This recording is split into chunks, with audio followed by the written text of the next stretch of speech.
What is going on, everyone? Welcome back into another episode of Wildly Informed. Brett Marshall alongside Isha Jerome back with you. Apologies for the hiatus last week. Some unforeseen car troubles pretty much ruined my night, and I had to replace a car battery, and it was a mess. And by the time I got done, it was like 9 o'clock, and I still hadn't eaten dinner. So pushed it back. You said there's a little bit of a story to it. So what were there any more details? It's just like, so it dies like before I left work, so I got to get a jump from my manager. We're like the two last people in the office. It's like the wind chill's like 15 below, so I'm like, I feel terrible because I got my manager outside. Like neither of us are dressed for 15 below. We got like jackets and thin gloves on, like no hats. No. So we get it jump, no problem. And she mentioned something like, yeah, like O'Reilly Auto Parts will usually like replace it for you for free. I think someone here did it like 2 weeks ago. I was like, oh, sweet. So like pay for the battery and they put it in for it. It's like, that sounds perfect. I can just get it done over with and be good with it. So I drive over to the O'Reilly by my house and get in there and I get the battery and ask the guy like, oh, do you guys like free install? And he goes, no, we don't do that anymore, especially not when it's this cold out. So I was like, great. Thankfully I had left my car on when I went into the store just in case. Oh, yeah. So I get back home and I pull into the garage and it's like, I'm like, how hard can this really be to do this? Right. So I pull up a YouTube video. I don't watch the whole thing, but it's like 6.5 minutes long. I was like, this can't be that bad.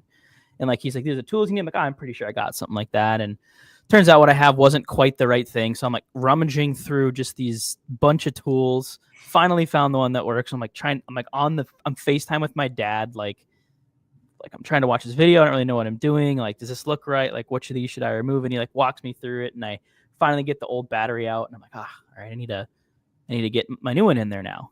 I'm like, the new one's in my trunk. So I go to pop my trunk. Well, my trunk runs on the battery. And so I'm like looking in the back. There's like no spot, like a key spot. There's no like button on the back to open. Like, how the hell do I open my trunk? And finally I figured out there's this little like plastic plate I have to lift up, and there's like a hidden cord that I pull. So after like 15 minutes of trying to figure that out, I get my new battery out and I'm kind of get it all installed, and I think I have it right. And there's like this last little like piece that goes over the top.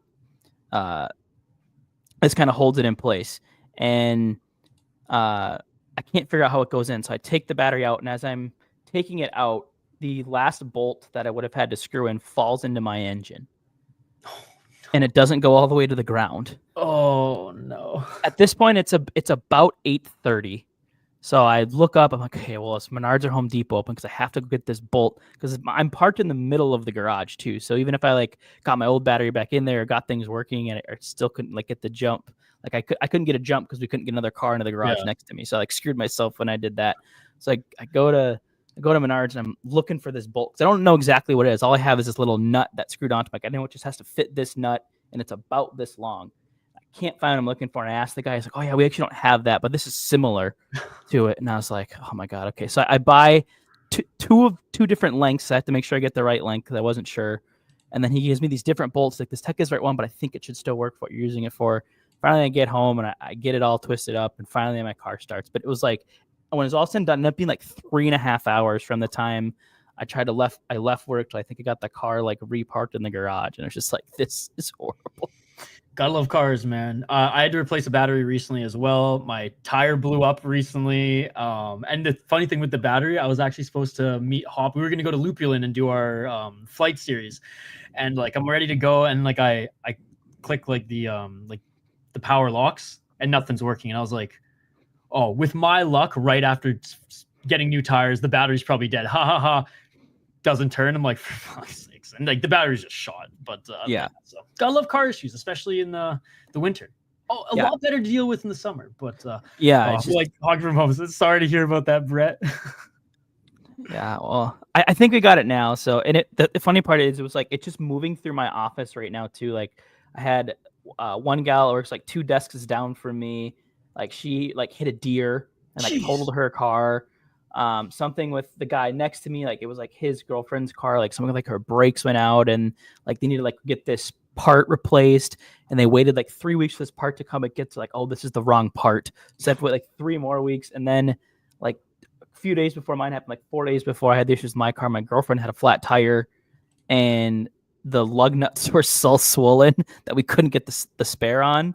So luckily, like we're close enough to discount type, but we were able to get enough air in it to get it over there. It's just like it was just this whole week of like cursed car issues. Well, at least it's like out of the system now. You'd think like, okay, get all that shit over with now. It's just smooth sailing for the rest of 2024. Yeah. And like the crazy thing is that it actually took my battery that long to die because I have a 2016 Honda Civic, and it was the original battery that was still in there. Hondas are the best. I've owned 3 of them. I've had a Honda Element, which I literally just drove into the ground. I put 400 miles on that, 400,000 miles on that thing.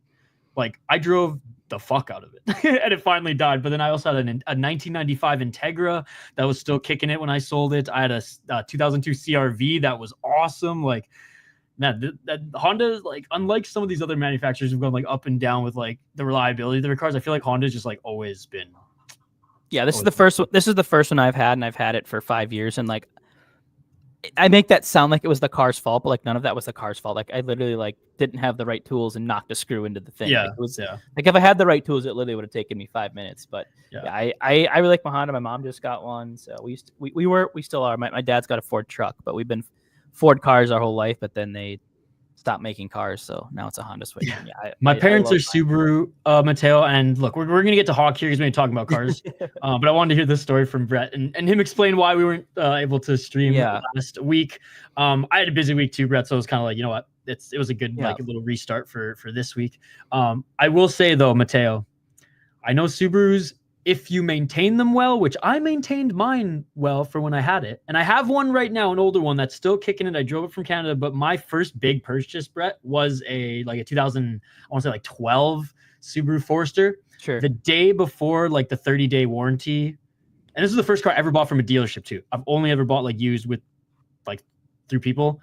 And the day before the warranty, or the day after, sorry, the warranty expired, the 30-day warranty. So the engine straight up blew up when I was driving on the highway. Dude, I'm talking head gasket. I'm talking like piston. Everything's. It was on fire. It was wild. But anyways.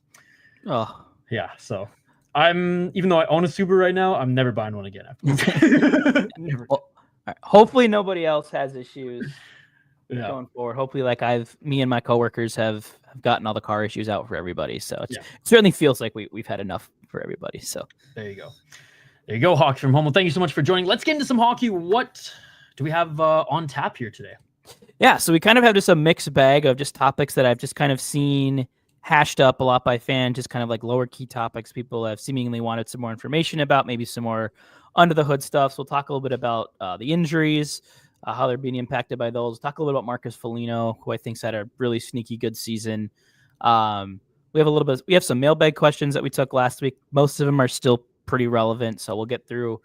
I think it's like 8 or so of those, and then Puck Your Opinions. We'll look at Ryan Hartman, and I'd say if there's one player people think is like kind of underachieving, he's the one that's get pointed out. But I think there's some interesting numbers kind of on his season that I kind of want to go through. Like I don't disagree with that statement, but I think there's another side of it that's not being talked about. So should be a good show. Sweet. No, I'm excited. And just right before we jump to like the analytics agenda officially, I just want to point out the injuries. The injury bug has struck again. It's gone, waves this season. Right out of the gate, we were good. And then it was like a week or 2 weeks into the season, hit some there, starting with like Eck, Gustafsson out, stings. Mind you, Valsa hasn't had the best start to a season, AHL, but he looked okay in that game. He looked fine against on the weekend.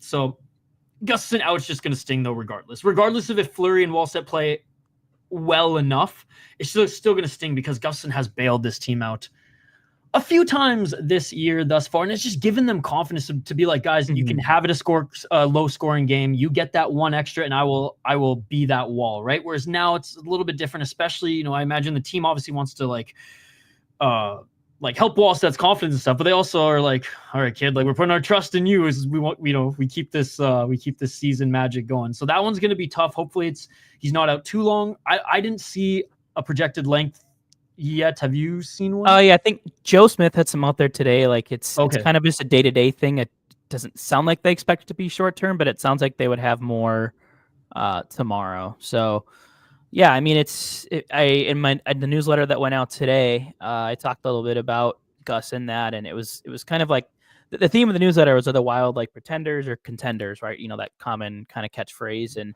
I kind of went through, like, in my opinion, kind of the three things that are kind of the hallmarks of contenders, and then also three things they're dealing with that are kind of hallmarks of pretending teams, and kind of figuring out, is there a balance there, is one outweighing the other kind of thing. And one of the big three things that I cited as, you know, the reason that they are contenders, because how good Gus has been. Like, you just look at his numbers across the board, like whether you look at basic stuff, goals against, regular save percentage, wins, all that stuff, he's like top 5 to 7 in all of those.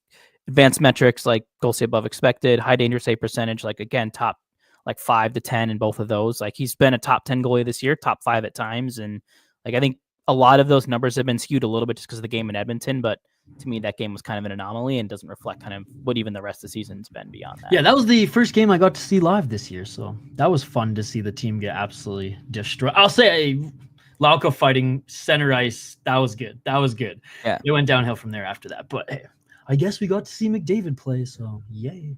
But yeah, Yakov out day-to-day, Lauko on IR, Middleton broken hand. Yeah, we're blaming Z for that one. He cursed him. And Eriksson Ek still on the IR. So some key guys in that: Gustafsson, Middleton, and Ek out right now.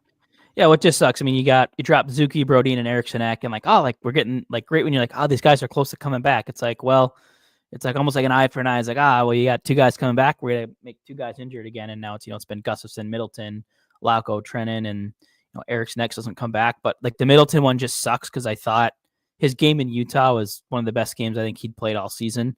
And like, he was just rolling. Like, he was on pace to have like this absolute career year, like just breakout season. Like, the Wild have this top 4 that was as good as any, and all of a sudden now you're down that guy, and that really sucks. And obviously, like, the personality, as you know, that's missed in the locker room and on the bench and stuff too. So that one in particular stings. And obviously, you know, being without Ek is never fun.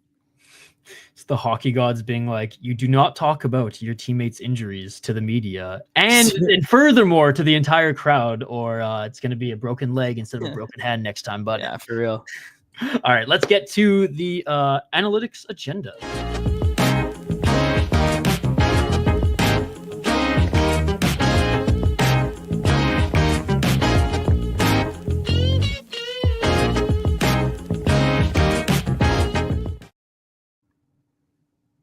All right, so analytics agenda. We're going to talk a little bit about Marcus Foligno today, because I think he was one of the players whose contracts was kind of pretty heavily contested when it was signed. I think there was a lot of doubt of like, yeah, he's like shot at really unsustainable rates, and a lot of these numbers were inflated. And then last year, obviously, he deals with the injury, and people are like, oh, Foligno's cooked, and we're wasting money on him. And I even saw an Athletic article written this season after Foligno had a really good start that it was a James Myrtle, I believe, of the Athletic, mentioned like, yeah, I think like it's one of like it's a really bad contract. And I was like, I don't think it is. And here's why. These are his defensive numbers this season, playing against really, really high end competition. This is a guy like, you know, like the rest, like his numbers like kind of mirror the Wild as a whole, right? So pretty average, more or less, in shots and shot attempts against per game. Per 60 minutes, but you dive into like the deeper stuff, the high danger chances against, the expected goals against. Like, this is among forwards. I think is all forwards with a minimum of 300 minutes, 5-on-5 time on ice. Those numbers have dropped like just a teeny bit again, I think a little bit due to that Edmonton game, but high danger chances against are now sitting at 6.94. That's third best still. The goals against per 60, 1.16. That's fifth in the NHL among all forwards, 300 minutes, 5-on-5 time on ice, and expected goals against per 60, 1.77, like sixth best. Like, those are Bergeron like type shutdown numbers. And I think you look at what he and guys like Freddie Gaudreau and Yakov Trenin, like, you can throw that line out there against a top line most nights, and it opens up an easier matchup for Kaprizov. And what has that resulted in? Kaprizov having an MVP season because they can give that line a different matchup because they're confident in the bottom 6 line being able to step up. And I think Foligno's been a huge part of that. And I think we've seen the physicality. We've seen him, you know, the last couple of games with some fights, sticking up for teammates and trying to swing some momentum. And, you know, he just looks like his old self, and it's been really, really good to see. Like, just, you know, he is the identity of kind of what they want that bottom 6 to be. And, you know, I think that's been really good. Well, and he has been adding some scoring too. 4 goals, 11 points. I mean, that's there's maybe some guys in the Wild. They're like, oh, I was hoping based even just on the eye test of how like well they looked that the scoring would be a little bit more. And Brett and I have been talking about that for the last few weeks that like the team looks good. We just need more scoring. We just need more scoring. We need more scoring. We need more scoring. Foligno, his scoring hasn't really diminished. Like he's scoring, he's providing offense at the pace he usually does. Like that 40-point year, I think, was like a little bit of an anomaly. If he can even get back to like his shooting percentage that season was like 30. I think it was 30% or close to it. Like it was insane, right? So like even if he 25 to 30, shooting like 27, 32 type of range, like man, that is a solid season from Foligno, not to like on top of all the defensive stats. Yeah, I mean, he's exactly what you'd want kind of in a third liner, and I think to see him bounce back the way that he has, like we've seen to find a little more offense as of late, and like we've even seen him in kind of some unique roles now, right? Too, like he's kind of taken over Eric's next spot as a net front guy on the power play, and we've seen him set some nice screens on goals. I think the Rossi game tying goal against Utah the night he was out there at the extra man, he gets the screen in front. So, the defense is great, but he's, even if it's maybe not necessarily always showing up on the score sheet, like he's making plays in the offensive zone with forechecking, with taking the goalie's eyes away. Like, it's awesome. That rank is among forwards with at least 300 minutes this year. So I don't remember how many it is, but it's like between 380 and 400 forwards. Okay. By the way, I'm gonna make because I know I didn't get one for this week, but I will have like an intro video for our mailbag segment. I got some ideas brewing. Before we get to our mailbag segment, and by the way, guys, like follow Brett on Twitter, I was gonna say Sota Pod, but rest in peace account. That until Elon gives up Twitter, I don't think we'll ever get that account back. But you can follow me at VI Sports Talk, at State of Hoppy, Joe Smith. I mean, we're sharing Sota Pod YouTube content as well as Fellowship of the Rink and everything that we do under that umbrella. So hit us up for questions for our mailbag, but hit up Hoppy, hit up Z, hit up Joe for questions to them as they do mailbags on their shows as well. Let's start though with just some of the people in the live chat right here, as we've had some questions from our viewers here as well. And this one I had to bring up because Brett actually was talking. We have a lot of our friends here in Minnesota Hockey Minds, we have a group chat, and this was the topic du jour, where I under certain circumstances I'm down. But Brett, how about you just tee it up, because you're the one who brought it to our attention. Yeah, so like this has like no merit. There's like no rumor that this is happening. Like I don't even know if like Capo Caco's on the trade market, but basically the long story short with him is he was healthy scratched by the Rangers, who are an absolute tire fire this year. Like their team is in shambles. Like Mika Zibanejad has like quite literally fallen off a cliff. Chris Kreider, I think, like has like 2 even strength goals this year and like no assists. Like the team is just don't want the GM there anymore. They've been vocal about being frustrated with the general manager too, and like so like ownership and like presidents have to step in and be like, oh my god, we got to clean this up. Yeah, and amidst all this, Capo Caco is a healthy scratch and basically like met with the media and was pretty feisty about it. Like basically more or less said that he doesn't think he's been the worst player on the team and that he doesn't think he deserved to be scratched, which he might have a point there considering in his all situation. He's out. The Rangers are winning his minutes 22-9, like pretty good. I mean, that's a guy that would think went out there, even if some of that's happening on the power play. Like it's on a guy that's getting scored on a ton. So I theoretically threw it in our chat and I was like, hey, like if the Rangers were, all of a sudden willing to move this guy, would this be a guy you're interested in? And obviously it always comes down to like, where does he fit in the lineup? What do you have to give up? Like to me, like I think he fits in your middle 6. Like he's got decent offensive numbers. He's a former number 2 overall pick. So good, the potential is there to, is he an elite top line player? Maybe not, but could he be an upgrade over Marcus Johansson? And, with the cap hit, maybe acquisition cost lower than maybe a Brock Nelson or a Brock Besser, who you might be targeting at the deadline? I think so. Is he as good as those guys? No, but maybe he's a better fill-in. He's an RFA after this season. So I think there's things to like. And, we just saw Bill Guerin's not afraid to take on a disgruntled prospect with the, what they did with Jiricek. So I just thought it was an interesting conversation. I still don't know which way I lean, but I would explore what the cost is. Yes. I think any 1-for-1 or like 1-for-1 and like a 3rd round pick for the Wild thrown in there as a sweetener, I'm down. I'm confident with some of like the names that would probably have to be like prospect names that would probably have to be given up. I just still want to see them be given a shot with the Wild, but maybe there isn't an opportunity for them, and they're just like, no, we're just, this team is performing better than we expected coming into this season, and we really just need some extra firepower because realistically, like, what's holding them back is scoring. Yeah, I mean, PK too, but I don't know how you fix that right now. Yeah, I don't think one player fixes that problem. But... Yeah, I think it's the whole system. If anything, they might need just like a whole PK like staff reshape again. Yeah, again, I know. Well, yeah, it's wild. Okay, what else do we have here? Who's the better Moose? mnwild's Foligno or Colorado Avalanche Rantanen? My friend and I are having this debate and hope to have it solved on or before January 9th. I mean, Brett, like, I love Foligno, but like, it's Rantanen. if the Wild could trade him 1-for-1, I wouldn't blink. Like, Rantanen's awesome. I mean, Rantanen's he's an elite first line player, whereas Foligno, bless his soul, is not. Yeah, like he brings the scoring punch. He brings a two-way play. Like he is what Matt Boldy is going to be. Like, I don't like player comparisons, but I think the way those two play, I think there's a lot of similarities. Yeah, I would take Rantanen every time, but like, again, not taking away from Foligno. Like, he's done everything you want in a $4 million third line assistant captain. Like, he's to a T. Sean Cosgrove, which, by the way, thank you for being a member of the channel, my man. Any interest in getting Tuck at the deadline for the right price? One more season after this at 4.75 mil. We don't really have a lot of good shots up front. You're a big fan of Tuck, aren't you?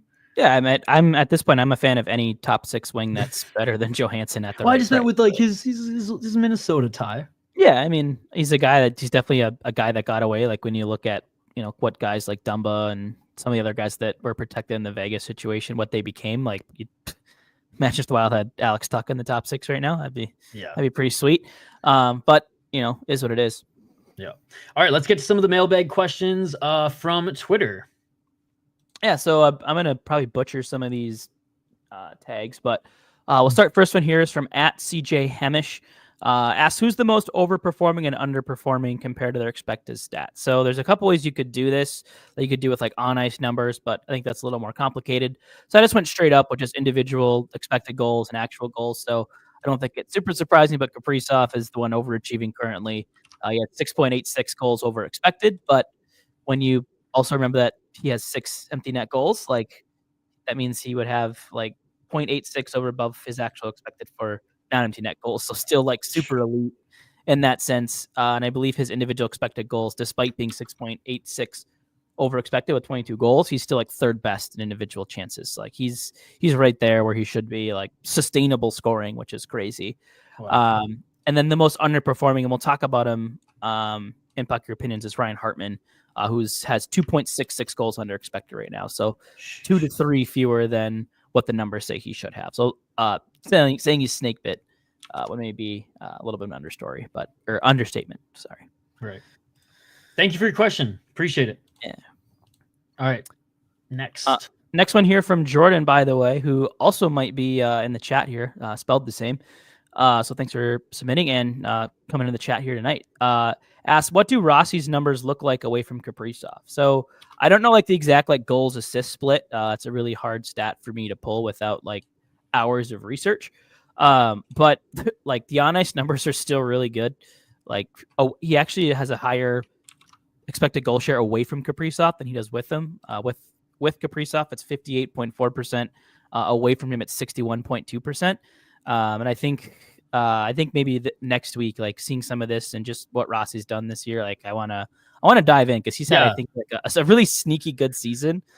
He's been one of those guys where you talk about the Wild success this year. You go, Boldy because it's been loud. You go Kaprizov obviously because he's having like this. He's having a friggin' Kucherov season. And then I don't care if they're empty net goals, he's still scoring. And then Gustafsson, right? Where I think you Rossi's kind of slipping under the cracks, whereas he's just been probably one of the most consistent players on the team. Yeah, and like, not to take too much away from next week, I think we'll have a good convo. But like, someone asked me today, like, I think like it was for Kako, like, oh, would you trade Rossi straight up for him? I was like, no. one because I think Rossi's worth more than that, and two, like, imagine what the Wild centers would be like if Rossi wasn't here. Like they'd have Hartman, who's underachieving offensively, Freddie Goudreau, who's come on more as of late, but like I don't Great think season, but yeah, he's not going to third line. thrive in a top 6 role. And then all of a sudden, like it's Murat, and then like Ben Jones is your other two centers. Like Ek's been injured all year. This might just be a band-aid year for Joel Eriksson Ek, right? So he's been great. So all right, thanks, Jordan. Appreciate it. Next one, I don't think we spent too much time on this one. Zuccarello is back. So these are from last week. Does he jump right back in with Kaprizov, or is the top line here to stay? So I think we can reframe this. I think the question now could become, when Eriksson Ek is back, do you think he goes back with Kaprizov or back with Boldy? And I think just this top line, for some reason, like you would think with 3 smaller guys with Kaprizov, Rossi, Zuccarello, they'd struggle, but they all think the game's so high, and I love what we get out of Boldy and Eriksson Ek. So I mean, just you saw it like immediately game 1, like as soon as Zuccarello was back, like it was just magic whenever him and Kaprizov were on the ice. Like it was like some of their stuff is just like cheat codes. It's like, well, you know what it is? And I'm not saying that Kaprizov doesn't trust his other teammates, but there's such chemistry, obviously. Players develop chemistry. Look at Chris Kunitz and Sidney Crosby. Not everyone can play with Crosby. Look at Burrows and the Sedins. Not everyone could play with the Sedins, right? When you develop that chemistry and then trust, given that they're so close anyways, it was so evident too in Kaprizov's game, where he would just like solo try to go through everybody, and he would get the puck into the offensive zone, and 50% of the time they were able to make a play, and the play would ensue. But sometimes it was just like there was an opportunity to maybe make a pass. There was an opportunity to make a play, and he just was like, nope, I know I can get through these 2 guys versus maybe screwing it up and someone isn't in the spot where Zuccarello usually is, right? And I think that was very evident when Zuccarello was out. Like Kaprizov was really doing more on his own, not necessarily like to deter the team, but just to be like, I don't necessarily know where you guys are, or I don't maybe trust that you'll be there, and I'm confident that I can at least get it into the zone myself. Yeah, I mean, you just look at some of the plays. Like if you look, like to your point, like Zuccarello has 6 goals this year. Kaprizov has an assist on all 6 of them, and it's the primary assist on 5 of them. And I think if you went back and watched like all of Zuccarello's goals, like it's literally these like no look passes from Kaprizov that just go right to the tape. Yep. And it's like, you don't even sometimes see him even look, but it's just like, to your point, it's like Kaprizov just knows he's going to be there. Like I can throw a no look backhand pass through the middle of the ice because I know it's going right to your stick. And like you said, I don't think he has that sixth sense with any other players, but like watching those 2 play, like it's special. And the fact that Zuccarello can still make some of these plays and have the offensive creativity he does that, I think at 36 is what he's at now, is cool. So it's nice to see him. Like it was nice to see him come back from that injury. Like obviously it was something that, you can't be super physical while you're recovering from that type of injury. So to see him come back and look good, I think has been nice. And we've seen kind of just what he's done for the offense. I think already 3 assists in his first 3 games back. So I bet the Rangers miss him. I know he was beloved. I have some friends who are in New York. Dude. He loved it there too. Yeah, like, he's still like their favorite player. Like my buddy, his whole like his man cave. It's some legendary names in New York, but it's mostly Zuccarello. Which is it's like me with Niederreiter. And like the Wild fans still love Nino. Like we're like, we didn't want to trade him for Victor Rask. Like we wish we still had Nino and stuff, but it's like, if only I was a fan of Rask. I had season tickets to the Calgary Hitmen, and Rask had like a stupid good year when I was there, so I was always pumped. And I was like, he did okay in Carolina. Yeah, that was horrendous. Yeah. Let's move on. What are you gonna do? What are you gonna do? This one's about Marat Husdinov from A Just Man. Marat has barely had any offensive impact so far until last night. This would have been last week, when he scored his first goal. How are his face-off and defensive stats? Is he helping to offset the lack of offensive production? So he's still like, I've put some stuff out there. Like the offense, like is literally so much of a black hole that I think it is enough of a problem. It's just like the problem when he's out there. It's like he's not getting shredded defensively, but he's just such an offensive black hole. Like anytime it's like the Wild need momentum, putting him out there is just not going to get it to you. And then if you need to like, it's his line mates too. It's just like that whole line. Absolutely. It's like, it's not, we have higher expectations for him because he came over and he did really well in Russia. And so I think like we all, like I obviously had the highest of expectations, if anyone saw our prospect ranking video. But anyways, yeah, we just expected more out of him offensively just based off what he did in Russia. And it's like, okay, yeah, we know the other things are there. We saw them last year. We saw them in Russia. We saw them when you were playing, junior. It's like, where's what's going to keep you in the NHL? And honestly, like, his line mates aren't helping him out, and they're not making a good case for themselves either. Yeah, and like it's hard for me to say he's a liability, but it's just like momentum can kind of die when he steps on the ice. Like I think the last couple of games, I think he's looked a little bit better. Like at least in my eye test. I don't know if the numbers are quite there to back it up yet, but I think the goal, like the goal helped his confidence a bit. And look, mostly everybody looked bad in the Edmonton game, but it's like he wasn't the worst. You know what I mean? Like he wasn't noticeable. It was like, oh yeah, you're one of the reasons why we're losing. It's like, no, it was just like a collective.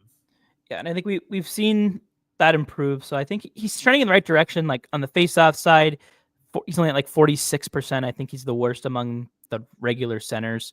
So I was optimistic, especially the way his year started. He won a ton of face-offs to start the year, but since then it's died out. But again, he's a young player. He's essentially still a rookie. Like he's got a lot to learn. And I think Dean Evison talked about it once, and he said the defense is the hardest part to learn in the NHL. Yeah. And Murat Huzdinov is learning that first. So he's doing what the Wild coaches want him to do.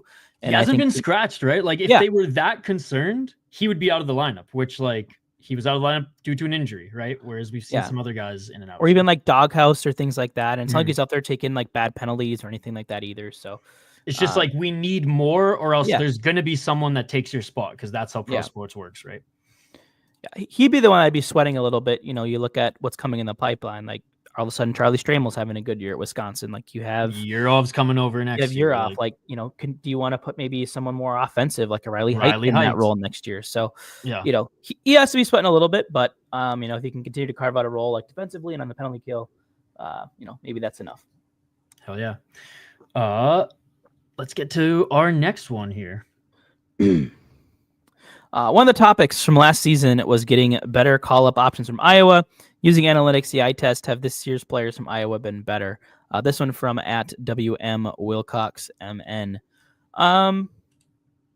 Analytically, I didn't have time to pull any like specific data on these, but like the underlying numbers aren't necessarily like solid for the guys like Devin Shore and Reese Johnson and Ben Jones and these guys, but they haven't given up a lot of goals. Like I think I tweeted out, I think this was probably about a week and a half ago. Like they only been on the ice for like 2 goals against combined, like since their call-ups. And I think that was through like their first like 10 or 13 games. So have they scored a ton? No, but I think what they've done a lot better than the guys last year is they just haven't gotten scored on. Like they're not losing them any games. And I think, they're guys that I think are just better fit for those roles. They play a little more speed, a little more physicalness. They can play decent enough defense where, the other guys they had up and down last year just seemed to me more like they just look like an AHL tweener.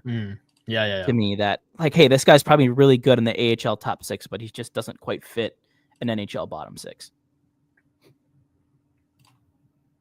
All right. How do you think that's? Is it 6 gear? 6 gear, maybe. Yeah, I think we'll work this one into next week. Asking how Rossi compares all time as a center drafted by the Wild. So we'll save this one for next week because it's a good. Yeah, it'll be a perfect segue into everything that we're talking about. Yeah. Cool. All right. So then, actually, we got another Wilcox. We got Brett Wilcox.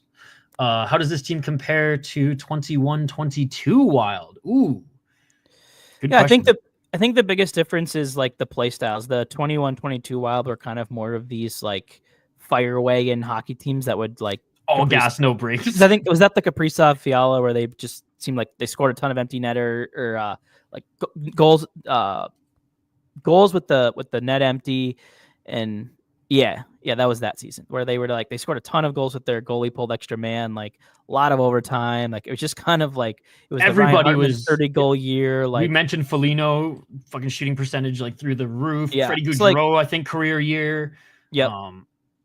Yeah, dude, this was wild. Like the grief line, full effect.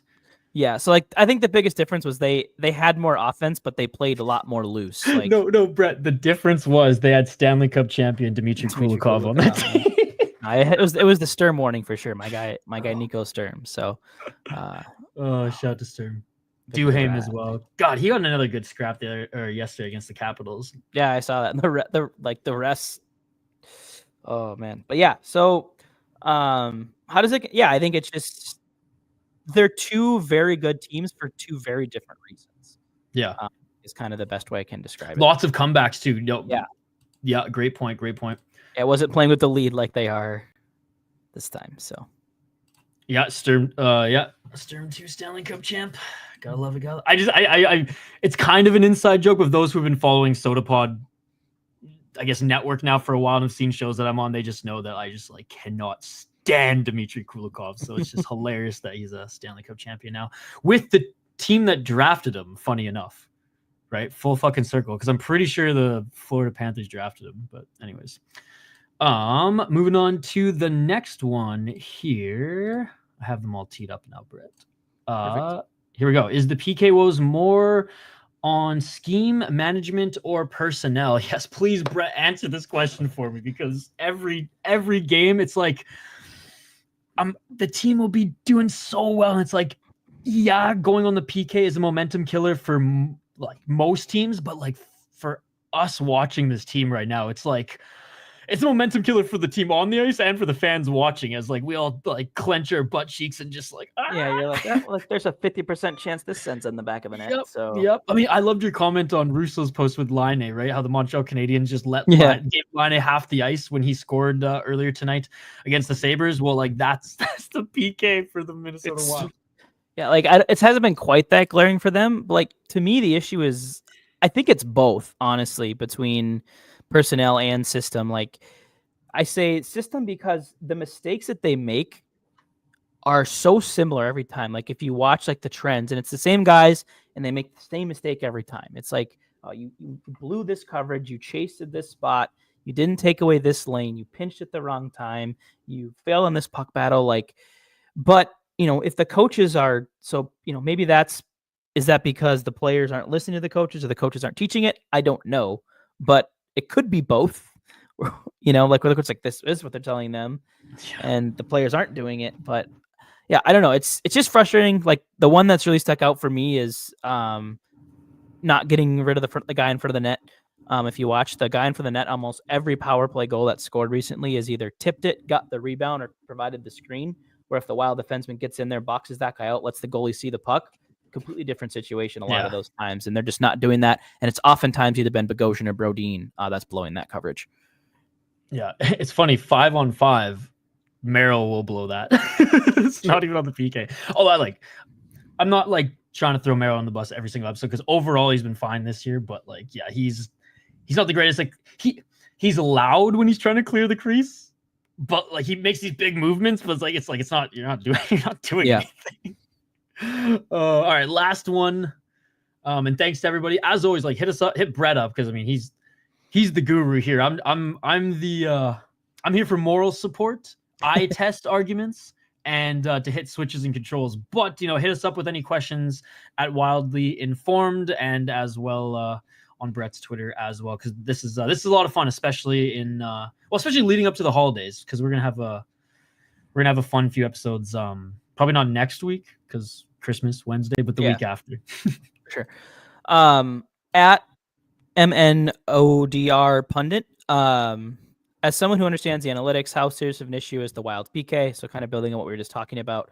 So we'll maybe focus more on the second part here, which is, are there examples of teams that have struggled in this area and still had success in the playoffs? Not very many of them. It's needle in a haystack. Like, you can win in the playoffs with a bad power play. You can't win in the playoffs with a bad penalty kill.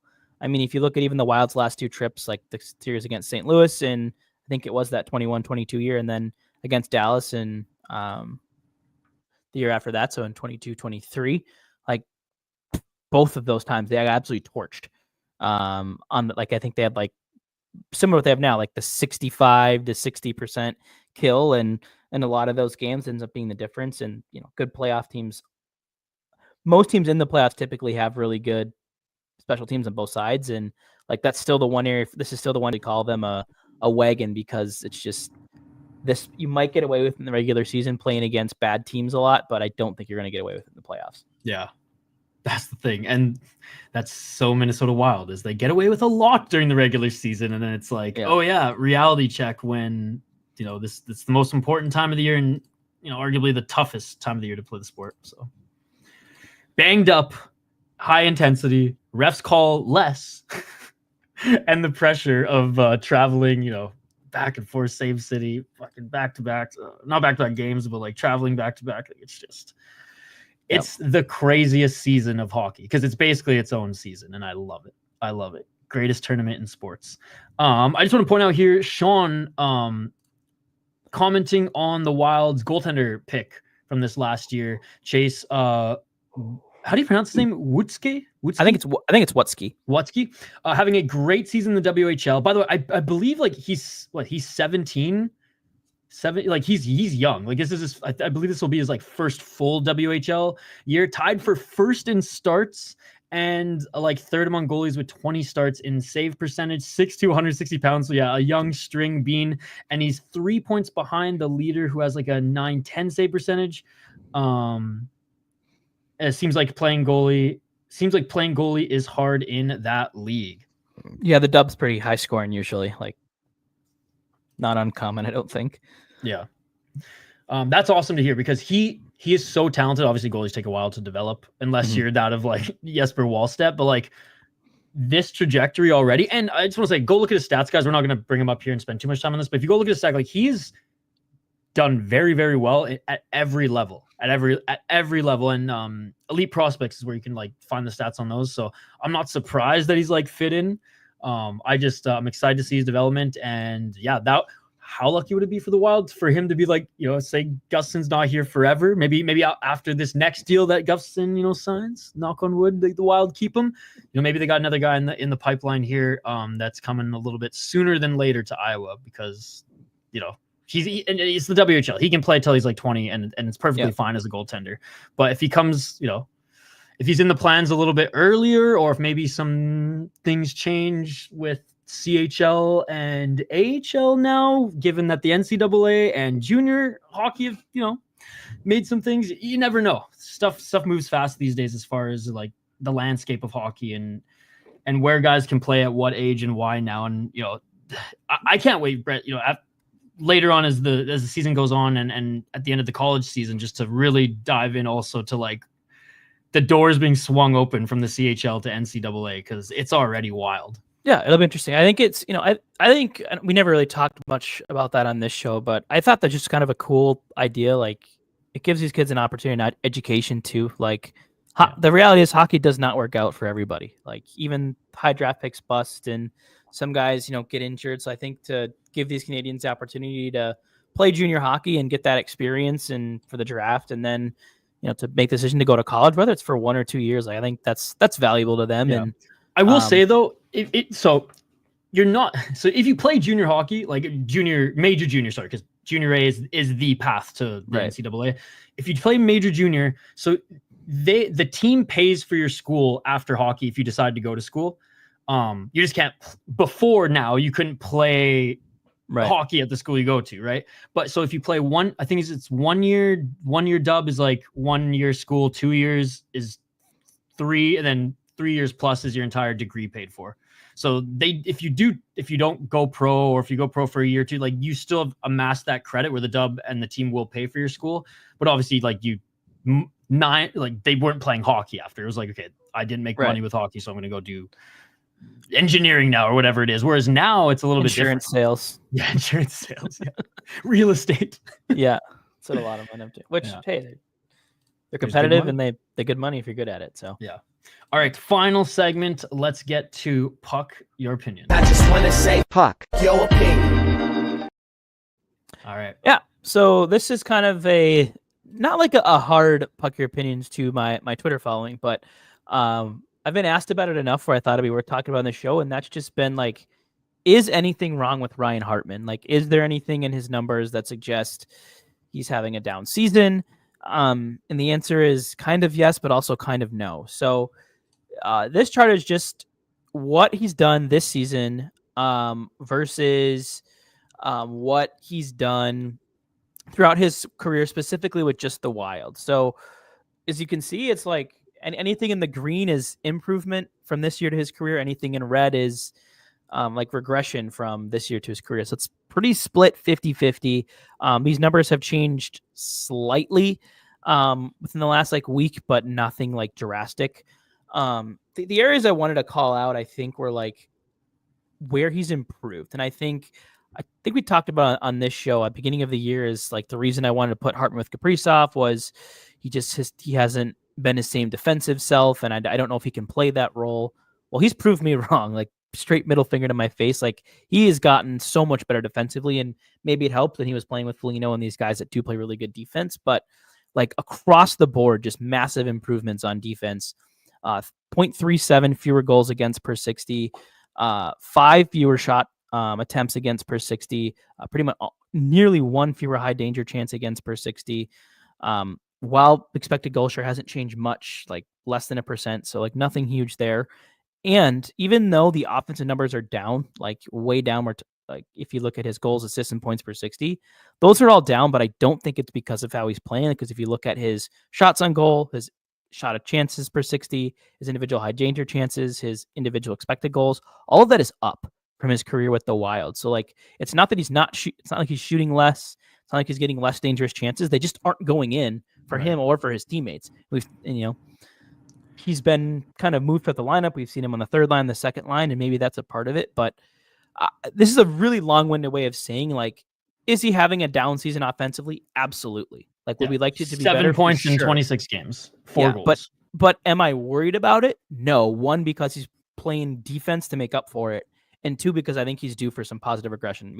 One of the questions was, who's the most underachieving shooter right now? It's Hartman. He has over 2.5 goals fewer than expected this season. Like, with a shooter as good as he is, that will regress. There will be some Ryan Hartman goals before the new year, like 2 to 3. I think, not to say bet on it, but like he's due. And like, if there's a guy like who's had chances, he was the only player that finished with like a decent PCS in the Edmonton game because of his defense, because of the scoring chances he got. So I'm optimistic that we can see some regression in the right direction here. There's nothing here that's like overly concerning to me. Yeah. I mean, and like from an eye test point of view as well, like I 100% agree with you with the Edmonton game and just overall, like when he's out there, like yeah, the stats totally align with the eye test on this one, because like he is shooting, he is still looking dangerous. It's just like missing the net or at the net or just no help. You know what I mean? It's just, yeah.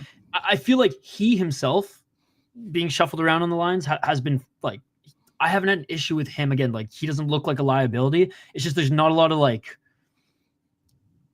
synchronicity between the lines. You know what I mean? It's just like, yeah, there hasn't been any chemistry yet between someone who are like, okay, they got something going here, even if it's just 2 out of the 3 players and one's just the support or the forechecker or whatever. I just haven't seen that with him. I haven't seen him like, like Kaprizov does with Zuccarello, like have a guy, a teammate, a line mate that he's just can trust. Now, I believe he was out there with Freddie in the Edmonton game, a couple shifts, and they looked good together. Yeah, well, like the one I was going to say was we didn't get it for long because then the injuries kind of put a wrenge in it. But like when we were rolling with Foligno and Gaudreau and Hartman, I thought they had some really strong games. They got it in the forecheck. You had Freddie as the puck carrier, you had Hartman as the shooter, you had Foligno as the forechecker. Like it was kind of your classic like I like two-way third line, and I thought they were doing a lot of good things. And like I think too, like it's tricky, like you said, like Kaprizov loses Zuccarello, and all of a sudden you're used to playing with Foligno on your left wing, and now all of a sudden that's Marcus Johansson. Like those are two completely different players. Yeah. Like not saying one is better or worse than the other, but you have two different styles of players. Like Foligno's going to go on the forecheck, he's probably going to dump it. Johansson's one of their few that actually likes to carry it into the zone, skate it, uses speed. So there's adjustments to make, and I think as they get healthier, as the reps get more consistent, as positive aggression comes for them, I think we're going to see some improvement. So I wouldn't worry too much unless it, continues where the regression doesn't come. Then maybe you can start to worry a little bit. But now, when he's 35 games in and like he's still like 10 points goals, maybe, it's like 5, 6, 7. It's like, okay, man, like we know there's more in you. Like we don't expect you to be a 60-point guy. That's your ceiling. That's fine. But like, come on, give us a little bit more. So. Right. What else do we got? The other thing I just wanted to mention on too, it's like, the team as a whole has taken far fewer penalties, but I think he's been one of the most notable. Only 0.26 penalties per game this year, so basically one penalty every 4 games, compared to the 0.38 he was at previously to this. So like about one every 3 games, maybe even closer to one every 2 games, even you could argue. So like that discipline is really cleaned up for him. Like we haven't seen him kind of like lose his shit yet. I like selfishly hoping it would happen once for the bingo board because I have Ryan Hartman does something outrageous on there, but maybe Well, that I mean, can Evander be, Kane wasn't dressed in the Edmonton game, so or maybe maybe, but like that could also be like he scores a Michigan goal like between the legs, like that would be qualified as outrageous, I think. So maybe it could be something like that. But yes, I think that's, and Foligno I think is in a similar boat where his penalties are way down too. So like to get those types of role players who are still bringing the intensity without bringing the lack of discipline that we saw oftentimes under Evison. And part of me wonders, like, can you coach discipline? No, but I think like when you look at Evison, like he's a passionate person. Like we'd see him yell at referees and get really fired up. And John Hines gets that at times, but I think he has this little bit of this calming demeanor about him where when games we do start or passive, calming or passive. Yeah, but like where Evison might be in the ref's face or yelling and screaming and blaming the refs for the problem, I can feel Hines being that calming presence, like, hey, let's not get caught up in this, like stick to our game plan. Like I think, is that the reason why? I don't know, but to me it feels like that could be a reason that we've seen the discipline as a whole clean up for the while. But I think especially for guys who have historically gotten really heated at times. He fuels it a little bit, yeah. I could see that. I wonder, man. Now I'm just like, now I want to go back and look at like penalty stats for those who like played under Michel Therrien or something like that, compared to not. Yeah, like it'd be a fun case study. I don't know how you'd. I don't know where. Yeah, it'd be tough to like map out where you have to draw the data from, but like it would be. Yeah, like or like how you define a passionate coach. Like obviously, like Patrick Watt would probably be one of those that. Would fit John under, Tortorella. Yeah. I mean Bob Hartley too. I guess they almost again threw down. It'd be a little opinion based, but it'd be interesting. What's up, Swerve? Good to see you. Positivity as always. I love it. All right, man. Well, that does it. What do you got coming up in regards to your newsletter, your blog, and your player cards? Yeah, player cards will still run through the break, everything. I probably won't do a newsletter next week, just with it being Christmas. I've got a really busy week. But yeah, and we're taking next week off too, guys, by the way. Yeah. So just really busy week with gonna be fun seeing family and hanging out with some friends and different things like that. But we'll probably take a week off here from the extracurriculars, but I'll still try to do player cards. I know I've been slacking a little bit on those after games. We've had some late games and then like day games when I'm got stuff going on. So try to get back to doing those right after games, hopefully. Starting with the game tomorrow, I should have those up, no problem. But so you can find me. And like I said, we had a really fun newsletter this week. We took a look at 3 things I thought that made the Wild look like legit contenders, 3 things that make me wonder if they're just pretenders. So talk through those, a little bit of my personal bias, a little bit of some stat-based stuff. That's free to read on my Substack. You can find that linked on my Twitter and the chat.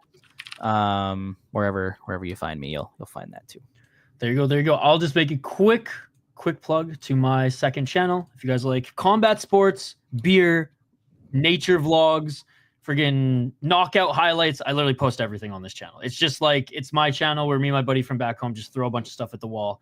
But yeah, got a lot of knockout highlights here, footage of me hiking the West Coast Trail and telling you guys about it.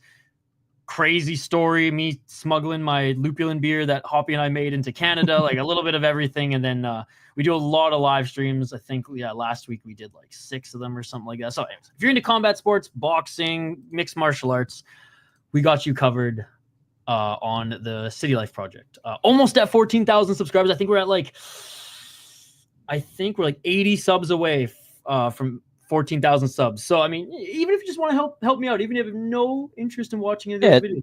Yeah, let's go smash that sub button. That'd be sick. Yeah, there we go. Also, one more plug.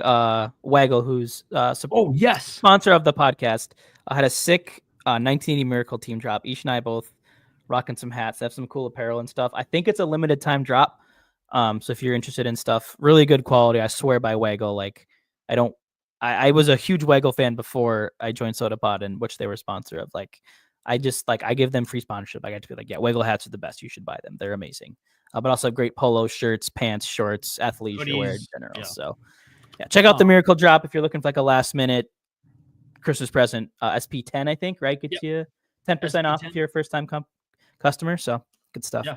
GetYourWagalon.com. And I believe, I'll put the direct link in the description of this video as well. But yeah, big shout out to Waggle. Huge drop. Hoppy was like, I didn't think you'd want this hat since you're Canadian. I was like, bro, it's the Miracle team. And they didn't beat Canada. Now, if they beat Canada in that game, then yeah, I'd be like wiping my ass with this hat. But the fact that they beat the Russians, I'm wearing it with pride, baby. I'm wearing it with pride. There you go. There you go. All right, Brett, last word goes to you, my man.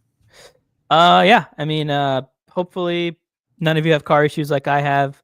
Hopefully you'll have a wonderful holiday season. Remember to take time to yourself, can be stressful. So take care of yourself, recharge the batteries a little bit, step away from work if you have a chance. I'll be thankful for the things that you got. And, it's okay to treat yourself every now and again. And we'll see you back here in a couple weeks. Happy holidays. Merry Christmas. We'll probably see you guys before the new year. Peace. Later.